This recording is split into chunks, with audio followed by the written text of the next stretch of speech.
কেমন আছো বন্ধুরা? সবাই আশা করি সবাই ভালো আছো। আজকে আমি ব্রোকলি, আলু আর কড়াইশুঁটি দিয়ে একটা নিরামিষ ঝোল করব। কিভাবে করব তোমরা দেখতে থাকো। এই যে ব্রোকলি আর আলু কেটে নিয়েছি, আর এখানে কড়াইশুঁটি ছাড়ানো। তো রান্নাটা এবার করবো, দেখতে থাকো কেমন হয়। কড়াটা বসিয়ে দিলাম, গ্যাসটা জ্বালিয়ে দেবো। গ্যাস অন করে নিলাম।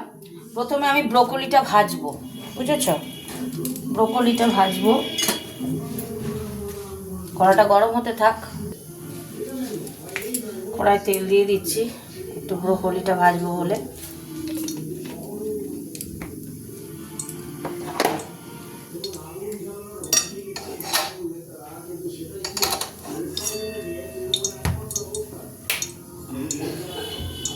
এটা একটু গরম হোক।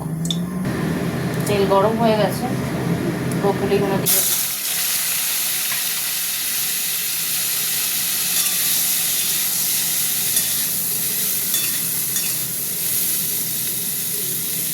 ভাজা হতে থাক। বন্ধুরা, ব্রোকলিটা ভাজা হয়ে গেছে, এবার নামিয়ে নেব। নামিয়ে নিচ্ছি। আবারও কড়া বসিয়ে দিলাম। এবার তরকারিটা বসাবো। তেল দিয়ে দিচ্ছি।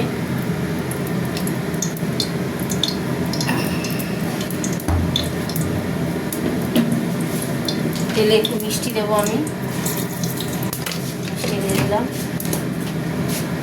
তেলটা গরম হোক। তেল গরম হয়ে গেছে। দুটো শুকনো লঙ্কা, দুটো তেজপাতা দিয়ে দিলাম, আর এই যে গোটা জিরে গোটা দিয়ে দেবো।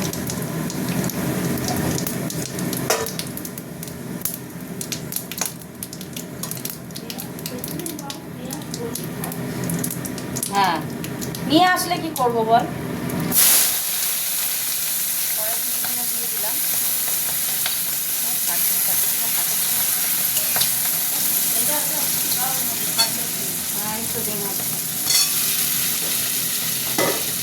কড়াইতে দিয়ে আর আলু দিয়ে দিলাম, ভাজা করবো।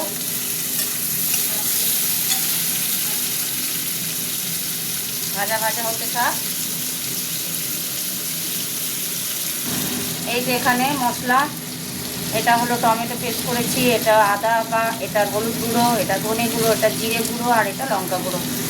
আলু ভাজা হয়ে গেছে, সব দিয়ে দিলাম।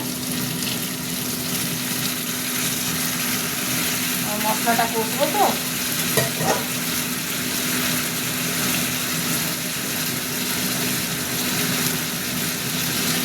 জলটা দিয়ে দিলাম। ব্রোকলি কোনোদিন আদা রসুন দিয়ে করতে নেই। ব্রোকলি সবসময় এরকম নিরামিষ করতে হয়। একটু নুন দেবো।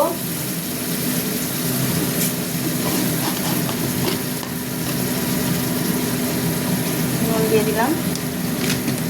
এইবার আমি মশলাটা কষবো। নিরামিষই মশলা বেশি কষবো।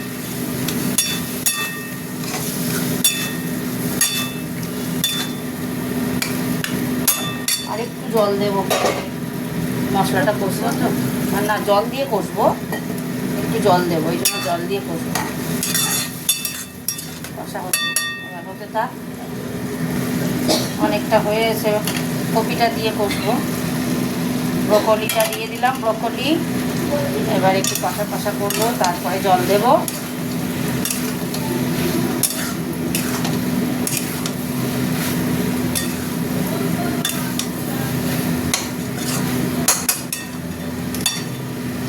হতে থাক। বন্ধুরা, কষা হয়ে গেছে অনেকটাই, গলায় লেগে যাচ্ছে। এইবার জল দেব।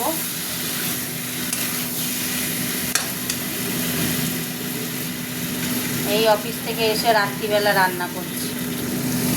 এইটাই সকালবেলা শুধু ভাত করা হয়, আর এই তরকারি খেয়ে দিয়ে বেরিয়ে যায়, জানো তো। কি করব, কোনো উপায় নেই।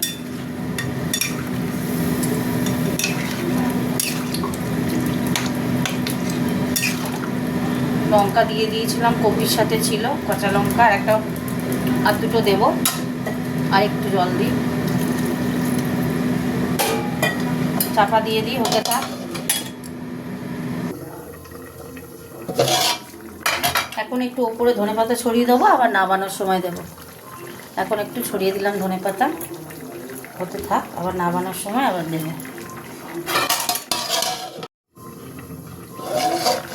উঠে গেছে, কমিয়ে দিই গ্যাসটাকে। বন্ধুরা হয়ে গেছে, ঢাকাটা খুললাম। দুটো লঙ্কা দিচ্ছি, কাঁচা লঙ্কা মোটা মোটা, ওপর দিয়ে ধনেপাতা ছড়িয়ে দিলাম, দেখে নাও। এবার আমার রান্না তাহলে কমপ্লিট হয়ে গেল। গ্যাস অফ করে দিলাম, ঢাকা দিয়ে দিলাম। তাহলে ব্রোকলি আলুর ঝোল কমপ্লিট। তো আজকের মতো কমপ্লিট হয়ে গেল রান্না। আবার কোনো রান্নায় দেখা হবে। গুড নাইট সবাইকে, টাটা বললাম। গুড নাইট সবাইকে, টাটা। কমেন্ট করে জানাবে ভুলো না কিন্তু, কেমন?